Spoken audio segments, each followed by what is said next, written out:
Good morning, everyone. Welcome. My name is Menachem Creditor. It's my honor to serve as scholar in residence and rabbi for UJA Federation of New York.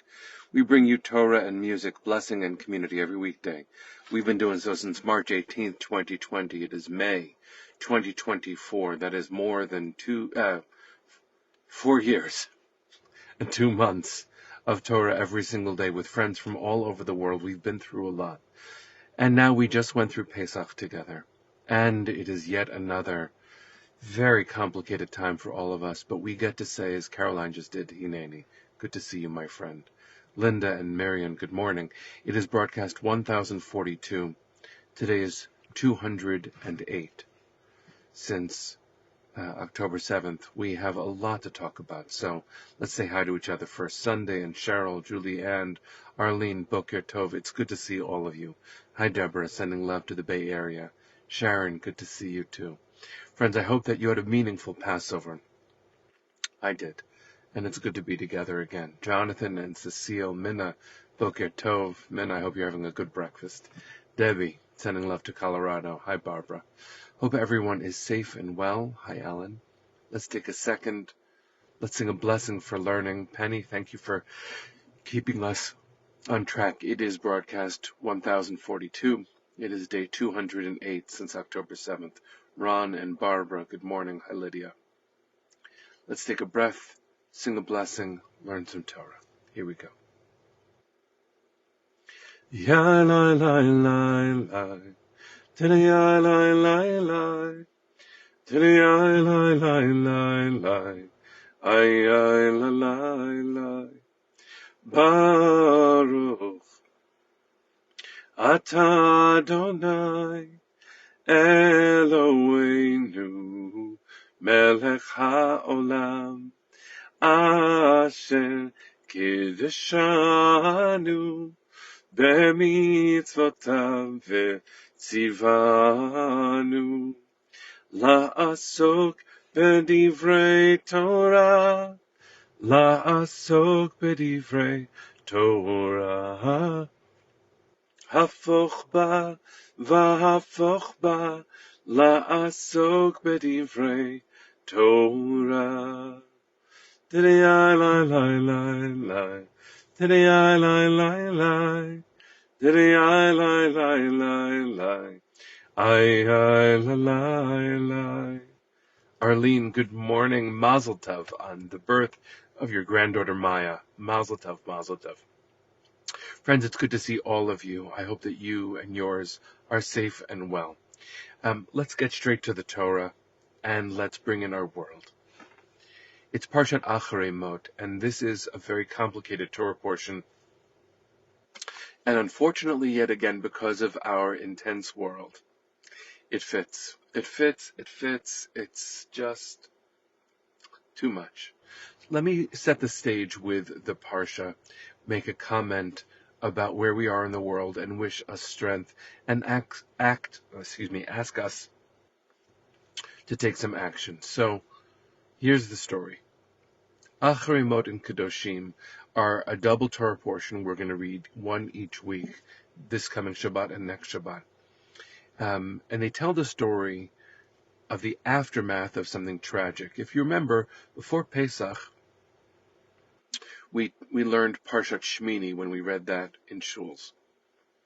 And Shmini tells a story that on the 8th day of the dedication of the Mishkan, of the portable desert tabernacle, the sacrifices were offered, they worked, a fire shot out from before God and devoured the offerings, and then 2 sons of Aaron the high priest, Nadav and Avihu, who for some reason, and we don't know what it is, offered a sacrifice that they were not commanded to do. Fire shot out from before God and devoured them. And it is very tragic, very intense, very complicated.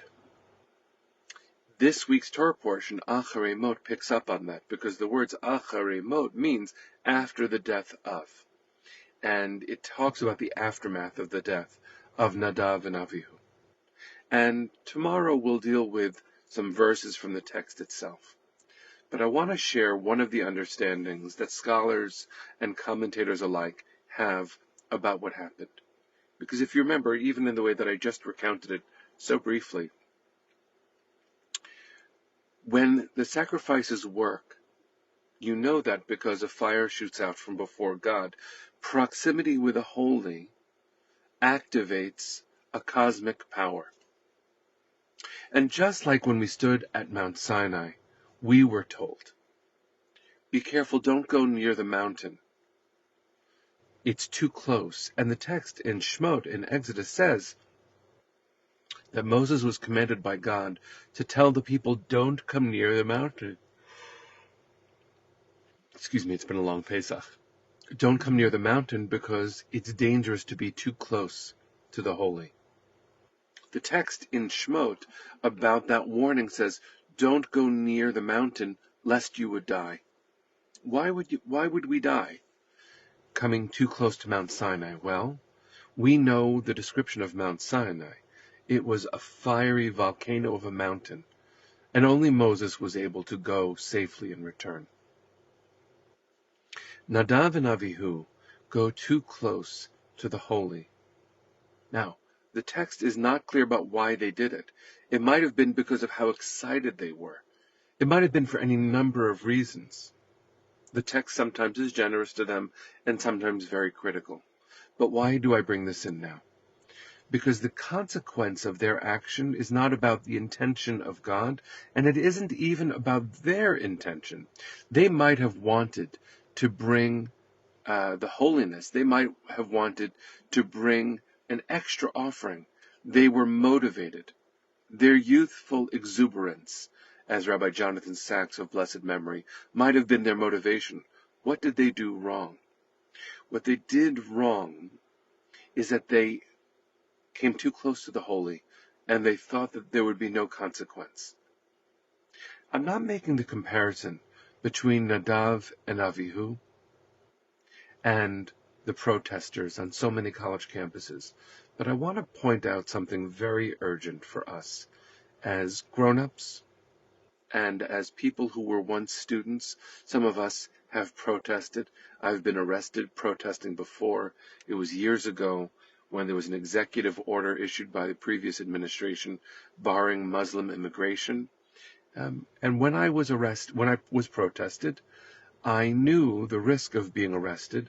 And when the police came and said, you need to stop this protest, we sat and blocked a major road in Manhattan. We were singing. And when the police showed up, they said, you need to get up. We didn't get up. They said, we're going to arrest you. We knew that was going to happen. We got arrested, and we spent the evening in jail. I'm not minimizing that, nor am I minimizing how I felt. It was intense, and it was important, and we were fighting something we felt was unjust, but we knew that there was a consequence to the protest. So many of the protesters right now, when held to account, are in shock, are using not just harmful, hateful language, which only amplifies the narrative of Hamas, but when held to account, when police show up, when college administrators do what they must, what they should, to maintain the peace on campus and the safety of Jewish students and all students, responding with accountability, these students don't know what's going on. And they believe that since justice, they believe, is on their side, there should be no accountability. The footage that's being shown that they recorded themselves saying, I just need to go take my finals, let me go. Well, they put something at risk. And so often the comparisons between these protests and the protests in '68 against the Vietnam War, led by students on many campuses and occupying buildings, the same buildings, at least on Columbia's campus, where I attended, while my father was there. But those protests in the earlier dates were done by people who didn't hide their faces. Those protests were being led by students who knew the risks and who faced the consequences and who showed their face and were fighting for their peers who had been drafted. The differences are just drastic. It is a very, very complicated moment in American history. It is a very complicated in a moment in Jewish history, let alone American history. But campus culture has to teach accountability too. It cannot only be about empowering voices that are strident. In fact, it's really important that children who are exposing themselves to raw energy, and I have a lot of judgment about this, but let me simply speak with kindness to our students, need to know what they're fighting for and need to know the consequences of protesting. Our children, let me be very tribal about it for a moment, Jewish children, when we protest, we never call for action against people, threaten anyone else. It's been very powerful to see the Jewish responses to these protest movements involving music and witness and testimony, when there's also been footage of Jewish students, just because they're Jewish, being told they need to wear wristbands to pass through a line of masked, threatening others. Students showing up saying, you can't go to your dorms, you can't go to your class, you can't go to your library because you're Jewish. And it reminds us all, not of the protests against the Vietnam War, but in pre-Nazi and Nazi Germany, the way that Jewish students were barred from classrooms and dorms and life. We do not dehumanize in response. We do not. We do not belittle people who fight for something they believe in. But it is really important, friends, for us to draw distinctions between informed protest, where protesters, nonviolent protesters, understand that there is consequence, where there is respect for the police doing what they must to maintain the safety of campus, and when campus administrators, including presidents, do not act in a way that is responsible for their students' welfare, when it is simply enabling shrieking voices that threaten other students' lives. When the language of intifada, which resulted in countless bombings of innocent civilians, including friends of mine who were students at Columbia and JTS at the time, on buses in Jerusalem, in pizza parlors in Jerusalem. Globalize the intifada is terrible, terrorist language. But on a very basic level, what I want to point to, friends, is that a protest movement is when a human being, a group, exposes themselves to raw energy. They put themselves at risk. I have, again, so many things to say about the specifics of this. But what I want to point to today is on a very basic level, that when you put yourself in that position, there are consequences. In the extreme, Nadav and Avihu demonstrate this. Maybe they didn't do anything wrong, but they were careless with their presence, and they touched fire. And the Torah tells us that you have to be careful when you try to come close to the holy. If you do it in a careless way, you will get burned. It's shocking. It's terrible. I don't want to belittle them, and I don't want to exaggerate the punishment they should face, but I want to talk about simply that when people put themselves in a risky position, they have to face the consequences, and they have to do so with dignity, showing their faces, saying, I fought for this.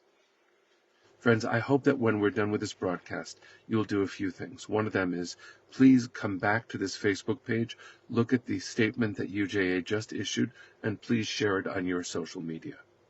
Stand with our community, being thoughtful, being fiery in our response, because we will not be quiet. This is a horrific phenomenon, and we will fight it with everything we've got, with allies, with our means. And for those who think that donors shouldn't raise their voice in response to campus irresponsibility and the threat against Jews because they'll say, look at the Jews changing their donations. Let's be clear, they already say that about us. So I don't want us to be careless. I want us to be thoughtful. But we shouldn't think that being quiet will be the response. That won't be effective. That won't help our children. That won't help anybody. We're going to be loud. We're going to be proud.